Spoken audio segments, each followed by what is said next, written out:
আমি বক্তৃতা দেওয়ার আগে প্রশংসা করতে চাই। কাকে প্রশংসা করবেন? তার নাম কি? এটা আওয়াজ করে বলেন। আল্লাহর প্রশংসা করতে হবে। এই কারণে যে তিনি আমাদেরকে এই দুনিয়ায় পাঠিয়েছেন। বলেন তো আলহামদুলিল্লাহ। আরেকবার বলি আলহামদুলিল্লাহ। সোনার মদিনায় দুরূদ এবং সালাম সেই শোকাহত নেতা, যিনি উহুদে, তায়েফে, বদরে এক একটা জায়গায় এক একটা পরীক্ষা দিয়ে দাঁত ভেঙেছেন। তার লোহার চিরুনি দিয়ে শরীরের চামড়া উঠিয়ে দিয়েছিল আবু জেহেলের লোকেরা। তায়েফের কুকুর লেলিয়ে দিয়ে তাকে ভৎসনা করেছিল, তাকে মেরে মেরে বেহুশ করে দিয়েছিল তায়েফের মাটিতে। ঠিক না বেঠিক? ইনি আমাদের নেতা। উনি আমাদের নেতা শুধু কি দুনিয়াতে? কবরে সেই নেতা থাকবে না? হাসরের মাঠে থাকবে না? মিজানের পাল্লার পাশে দাঁড়াবে না? জান্নাতে দেওয়ার সময় দরজায় উনি থাকবেন কিনা? খুব ভালো করে মাথা ঠান্ডা করে ওয়াজ শুনবেন। আমি তো আজকে জামাইয়ের ভাই এসেছি। আমি যদি জামাই হতাম, কি বলেন, খেলা জমতো। আমি তো এখন জামাইয়ের ভাই, আমার এই কাগজে তো নাম নাই। আমি হায়ারে এসেছি, তবু হায়ারের প্লেয়ারের দাম কম না বেশি? প্লেয়ার যদি ভালো না খেলে তাহলে কম, আর ভালো খেললে অনেক, কি বলেন, সম্মান আছে। আমরা ভালো খেলাখেলি করতে চাই না। খেলাধুলা এগুলো একটা আমেজি বক্তব্য, সময় নষ্ট করা, এটা মানুষের ভিতরে রাগময় সৃষ্টি করা ছাড়া আর কিছু নয়। যেগুলো দরকার আমি বলবো, চেষ্টা করব, সময়ের মধ্যে আমি চেষ্টা করব। কারণ এটা আপনাদের আরেকটি চ্যাপ্টার আর আরেকটি টপিস আমার কাছে আছে। সেই টপিসটা আপনাদের সামনে নিয়ে আমি কথা বলবো। প্রিয় ভাইয়ের আমার, এই নবী আমাদের শুধু দুনিয়ায় থাকবেন না নেতা হয়ে, আমি মরে যাওয়ার পরে কবরে উনি থাকবেন, হাসরে থাকবেন, মিজানে থাকবেন, জান্নাতে যাওয়ার সময় থাকবেন। এই নেতা ছাড়া পৃথিবীর কোন নেতা মানলে সে মুসলমান থাকবে না।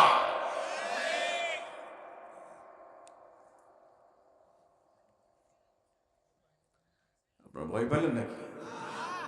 আমরা তো এত লোক নিওয়াজ করি না, এত মিলাদ মাহফিলের চাইতে কম। জি, ভয়ের কোনো কারণ নেই। কোরআনে কারীম থেকে তেলাওয়াত করেছি, আপনাদের শোনাই।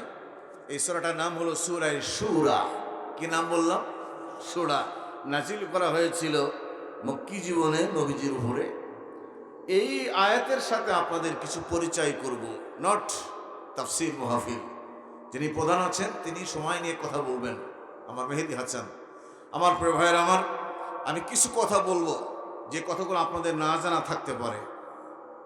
আপনাদের সেকেন্ড বক্তা যিনি, আমার প্রিয় ভাই কাজী, মাদ্রাসা টিচার, লেভেল অ্যান্ড ইমাম, ওনার 53 বছর বয়স।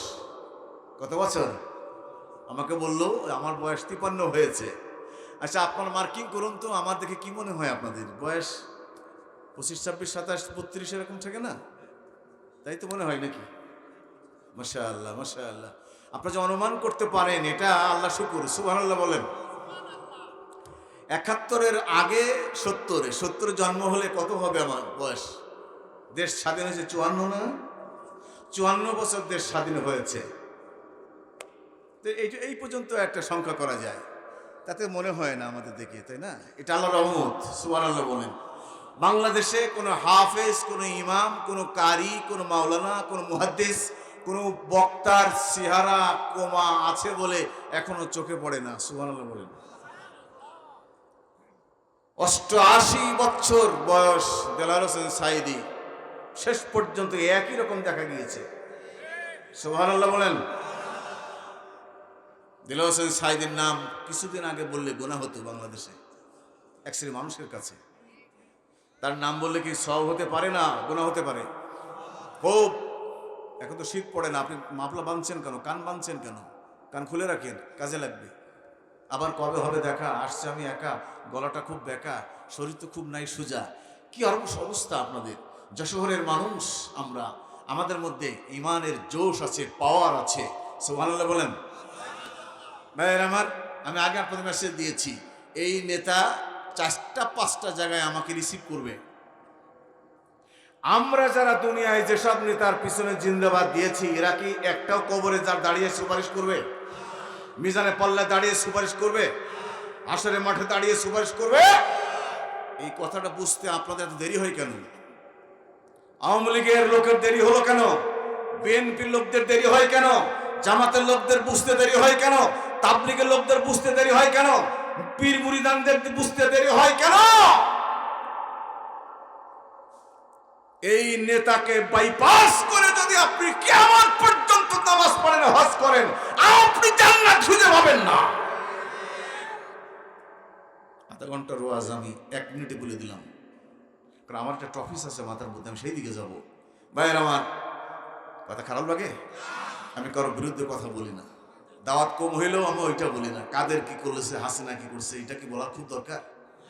আরে আল্লাহ আকবার, আল্লাহর ইচ্ছা, আল্লাহ কি পারে না বলেন আপনি? যারা বলতো পাকিস্তানে চলে যাও ভালো, বলতো না?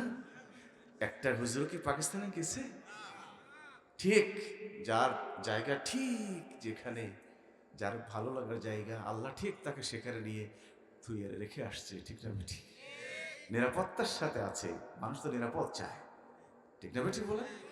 ভাইয়ের আমার, এ ব্যাপারে গান সঙ্গীত বিভিন্ন আইটেম বলে এটা আর বেশি বলার প্রয়োজন মনে আমি করি না। আমি তো টাইমও পাবো না, গলায় আমার বেশি জোর নাই, কণ্ঠ বেশি ভালো নেই, 54 বছর বয়স আমার চলে। ভাইয়ের আমার, বাংলাদেশের প্রায় জায়গাটাই এমন একটা মানুষের প্রশংসা আছে বাংলাদেশে, সারা বিশ্বে এমন একজন মানুষ, সমস্ত মহল্লায়, সমস্ত মহলে তার একটা গুড উইল আছে। বিশিষ্ট ইসলামী চিন্তাবিদ, মুফাসসিরে কোরআন দেলাওয়ার হোসেন সাঈদী। আওয়ামী লীগের কাছে তার প্রাণ আছে, নাই? বিএনপির কাছে আছে, যারা নামাজ পড়ে না তার কাছে তার প্রাধান্য আছে। এই মূল্যায়ন, এই যে মানুষটা, এরকম অর্জন তো কত মানুষই ওয়াজ করে, ঠিক না? আমি ঠিক, এটা অর্জন করা অত্যন্ত কঠিন। এটা নিশ্চয়ই আল্লাহ তাআলার এক বৈশিষ্ট্য এবং ব্যাপক দান। সবাই বলে সুবহানাল্লাহ। বহু মানুষ সাঈদী হওয়ার চেষ্টা করেছে, তার কণ্ঠে বক্তব্য দেওয়ার চেষ্টা করেছে, তার মতো করে কেউ শেষ নামাইতে পারে না। জোরে বলি সুবহানাল্লাহ। আমার প্রিয় ভাইয়েরা, আল্লাহ তাআলা আমাদেরকে কোরআনের জন্য কবুল করে নেন। সবাই বলে আল্লাহুম্মা আমিন। এখন যারা উঠে চলে যাবেন, আমি মনে করব ওইটা 1 নম্বর ফ্যাসিবাদী। একটু খেয়াল করবেন কারা যায়। আপনি যাবেন কেন? আমি এসেছি, আপনি কি মনে করেন যে আমি চলে গেলে খুশি হব? না, একটু বসেন, ভালো লাগতে পারে। এই নেতার প্রতি একটু দুরূদ পড়তে হবে। সবাই বলি সাল্লাল্লাহু আলাইহি ওয়াসাল্লাম। দুনিয়ার যেসব নেতা বাংলাদেশে আছে তাদের নামের শেষে কি সাল্লাল্লাহু আলাইহি ওয়াসাল্লাম বলা যায় নাকি? খুব চিন্তা করে আর শুনবেন, আমি আজে বাজে কোনো কথা বলার চেষ্টা করি না। তাহলে যে নেতার প্রশংসা করতে যেয়ে মিথ্যা সংস্রব হতে পারে, অ্যাডজাস্টমেন্ট হতে পারে, কিন্তু এমন একজন নেতার আমরা অনুসরণ করি যার নাম বললে, এইটা পড়লেই, সাল্লাল্লাহু আলাইহি ওয়াসাল্লাম পড়লে আপনার আমলনামায় 10টা রহমত আল্লাহ লিখে দিবে। জোরে বলি সুবহানাল্লাহ। এই রাসূলের নেতৃত্ব মানতে চান? তাহলে দুনিয়ায় যেসব নেতার পেছনে আছেন সবগুলো আজকে থেকে কেটে কুটে চেটে পুছে আজকে থেকে আপনি বাতিল ঘোষণা করে দেন। আপনি রাসূলের দেখা পাবেন কবরে, হাসরে পাবেন, মিজানে পাবেন, জান্নাতের দরজায় পাবেন। I can challenge the holy Quran. আমি আপনাদেরকে এক একটা রেকর্ড শোনাবো কোরআন কারীম থেকে। আমার তৌফিক ইল্লা বিল্লাহ। সবাই বলে আলহামদুলিল্লাহ। ভাইরা আমার, কোরআন কারীম নাজিল হয়েছিল আজ থেকে 1408 মাস 9 দিন 2 সপ্তাহ পরবর্তী হলো। আজকের ইন্টারনেট রেকর্ডগুলো বলে এতটা সময় ওভার হয়েছে। আল্লাহর নবী মুহাম্মদুর রাসূলুল্লাহ সাল্লাল্লাহু আলাইহি ওয়াসাল্লাম গারে হিরায় ছিলেন। The more learn is more learn, জট বার্নার্ড শ বলেছে, যতই তুমি পড়বে ততই তুমি জানতে পারবে। একটু বলা যাবে আল্লাহু আকবার। আল্লাহ জোরে বল আল্লাহু আকবার। ভাইরা আমার, আল্লাহর নবী কে বললেন, জিবরিল তুমি যাও, আমার নবী লেখাপড়া জানে না, একটু পড়াশোনা করো, মাস্টারি করো। নবীকে বললেন ইকরা, পড়ুন আপনি। Read the name of the lord who has created you. যেখানে হু আসে সেখানে হ্যাজ বসে, যারা ইংরেজি টিচার তারা ভালো জানে, এটা ভার। আর নবীজি জিবরিল বলে হুজুর আপনি পড়ুন। আমার নবীজি মুখ নাড়াচড়া করতে লাগলেন। আল্লাহ বললেন জিবরিল নবীর মুখটা থামায় দাও। 1 সেকেন্ড আগে বলেছে পড়াও পড়াও, আর 2 সেকেন্ড পরে বলল জিবরিল আমার নবীর মুখ নাড়াচড়া করতে নিষেধ করে দাও। সুবহানাল্লাহ বলেন। আল্লাহর একই মুখে ওয়ান টাইমের মধ্যে 2 রকম সিস্টেম হলো। ভাইরা আমার, read the name of the Lord who has created you। কেন পড়তে হবে? জিবরাইলকে নবী বললেন হুজুর আপনার কি সুন্দর করে বানিয়েছেন, এত সুন্দর করে তৈরি করেছেন, তামাম পৃথিবীতে আপনার দ্বিতীয় মানুষ আর জন্ম হবে না। এটা আওয়াজ করে বলা যাবে না? আচ্ছা, আমার সাথে আপনার শত্রুতা আছে নাকি? আপনারা দেখেছেন আমার কখনো? আল্লাহু আকবার। আলেমদের দিকে তাকিয়ে থাকবেন, দেখেন বসে আছেন কেমন মানুষ। হ্যাঁ, ছোট্ট ছোট্ট গুনাহ আল্লাহ পাক আপনার আমলনামাতে সরাই দিতে পারে। উলামায়ে কেরামরা বলেছেন। সুবহানাল্লাহ বলেন।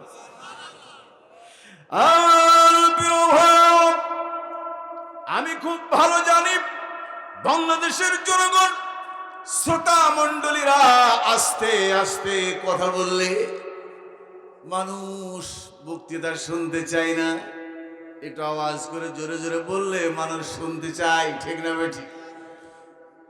একটু কলমা পড়ে পড়েন তো দেখি, কলমা পড়ে লা ইলাহা। কয়টা বাজে? 30 শেষ, 30 শেষ।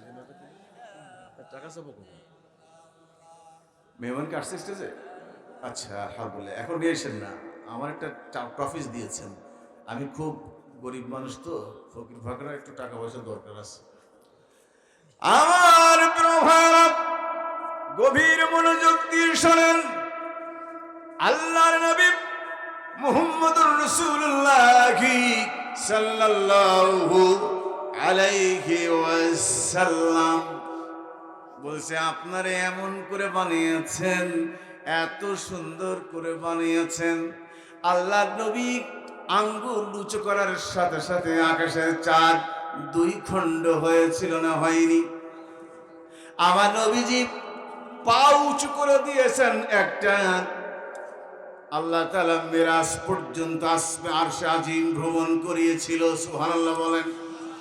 কোনো গাড়ি লাগে নাই, প্লেন লাগে নাই, জাহাজ লাগে নাই, লিফট লাগে নাই, কিছুই লাগে নাই, আকাশে চলে গেছে।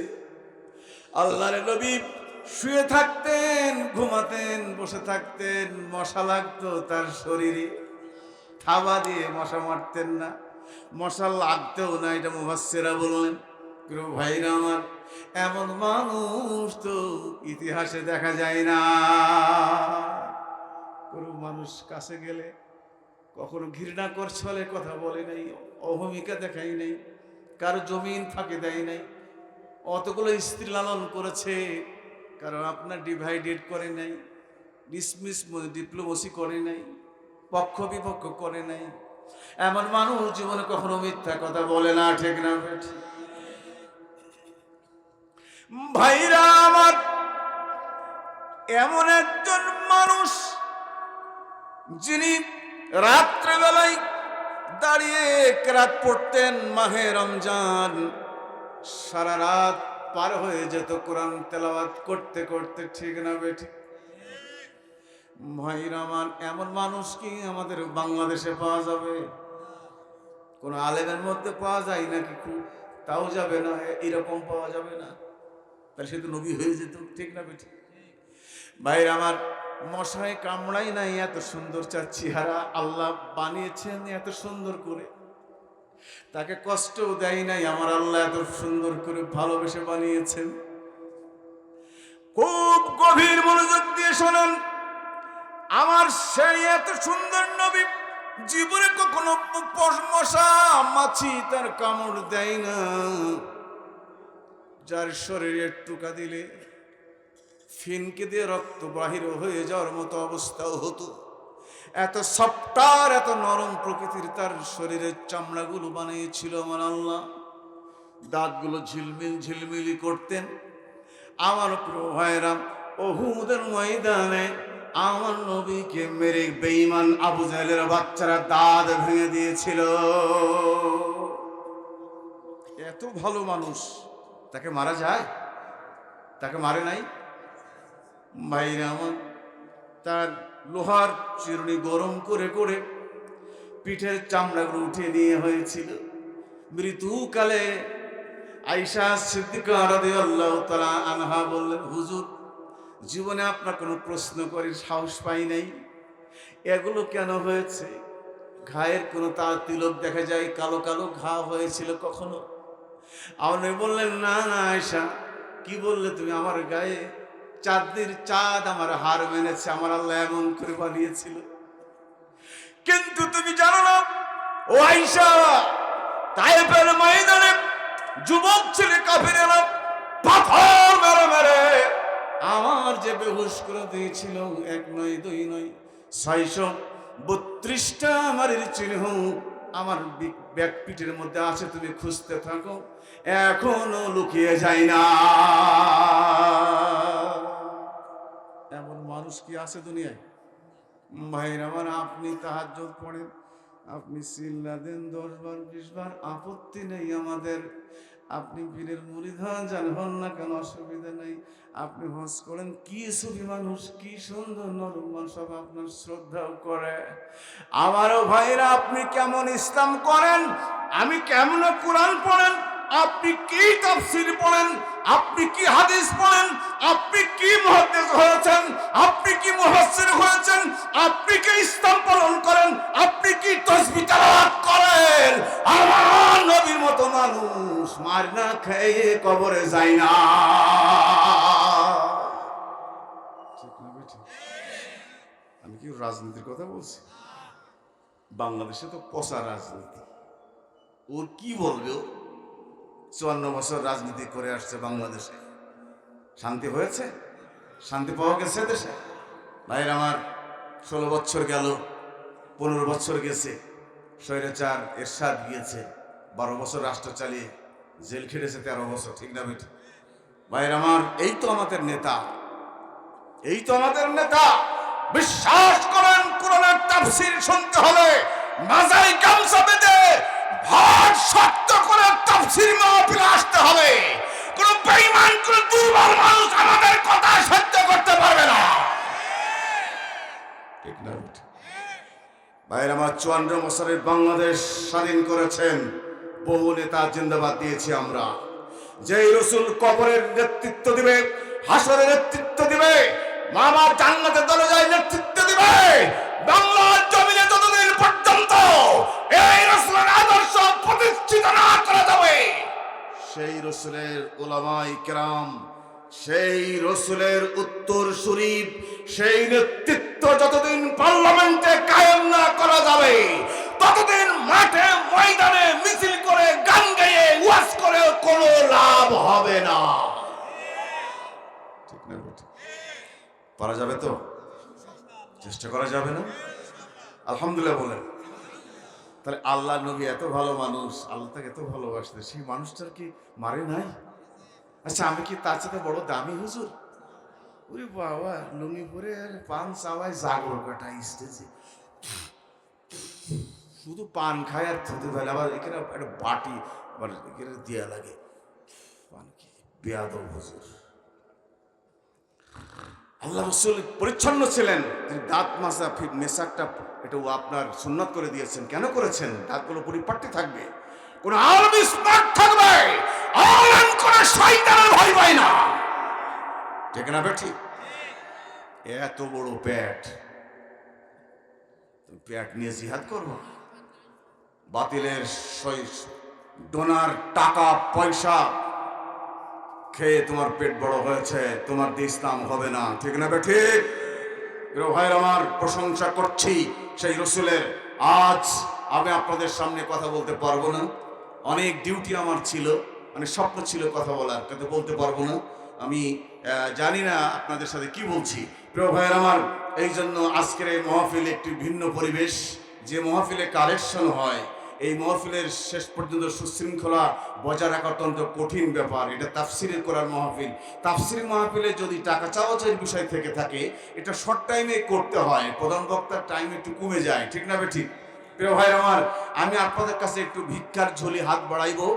আমি চেষ্টা করব আপনাদের সাথে আবার দেখা করার জন্য। আমি এই সূরার তাফসিরে যাইতে পারবো না, অনেক কাঙ্ক্ষিত কথার মধ্যে লুকিয়ে রয়েছে। প্রিয় ভাই আমার, নবী সাল্লাল্লাহু আলাইহি ওয়াসাল্লাম গারে হেরায় থেকে বের হলেন, আল্লাহ বললেন তুমি ঠোঁট নাড়াচাড়া বেশি করো না। হ্যাঁ, ইয়া আইয়ুহান নবী লিমা তুহাররিমু ওয়া হাল্লাল্লাহুল বাইয়ান।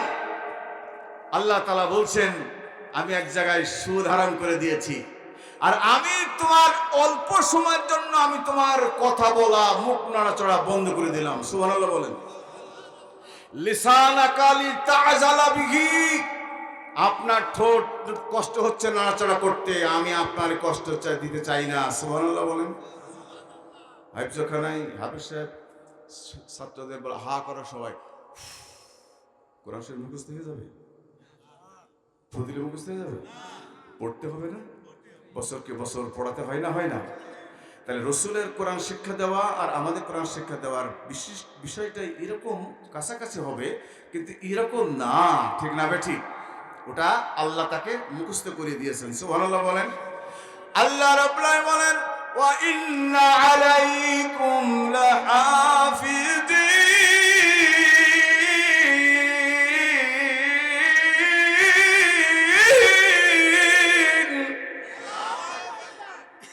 উত্তরবঙ্গের চাপাই, নওগাঁ, শিবগঞ্জ, টাঙ্গাইল, নরসিংদী এলাকায় গিয়ে যাই আমরা, এরকম টান দিলে না হাজার হাজার শ্রোতা তার বিদ্যুৎ সোজা হয়ে যায়। সুবহানাল্লাহ বলেন। ভাইয়ের আমার, অসুবিধা নাই। কাম্মিনি ফিয়াতিন গালাবাত ফিয়াতান কাসীরাতাম বিইজনিল্লাহ। ইমানদাররা সংখ্যায় কম হলে তারা ভয় পায় না। অল্প অল্প ইমানদারকে আমি বদরের ময়দানে বিজয় করেছিলাম আবু জেহেলদের বিপক্ষে, যারা বলি সুবহানাল্লাহ। বাংলাদেশে জামাত ইসলামের লাগে নাই, বিএনপির লাগে নাই, আওয়ামী লীগের লাগে নাই, জাতীয় পার্টির লোক লাগে নাই, তাবলীগ লাগে নাই। দু পাঁচটা ছাত্র আল্লাহর নাম করে গুলির সামনে, বিজিবির সামনে, পুলিশের সামনে বুক টান টান করে দাঁড়িয়েছিল। আবাবিল পাখির মতো আল্লাহ সাহায্য করেছে। বাংলাদেশ এখন কোরআনের দেশ, জোরে বলি সুবহানাল্লাহ। তাই আমার, এই কোরআনের কথা শোনার জন্য আপনারা রাজি আছেন? এই কোরআনের মাহফিল করতে যে কষ্ট হয় না? আপনারা তো আরামে বসে আছেন, এই জায়গাগুলো তৈরি করতে কি বলেন কষ্ট হয় না? কত অ্যাডভান্স দরকার, কত ব্রেন দরকার, কত অর্থের দরকার, কত সমন্বয় দরকার। মানুষ বিভিন্ন কিসিমের এই মানগুলো এক জায়গায় করে আজকে আমার হাই ভাইয়ের ভাগ্নে, আমারও ভাগ্নে, সে এই অ্যারেস্টটা করেছেন। সে একজন সরকারি দল করতেন আগের সরকার, দুই একদিন আগে।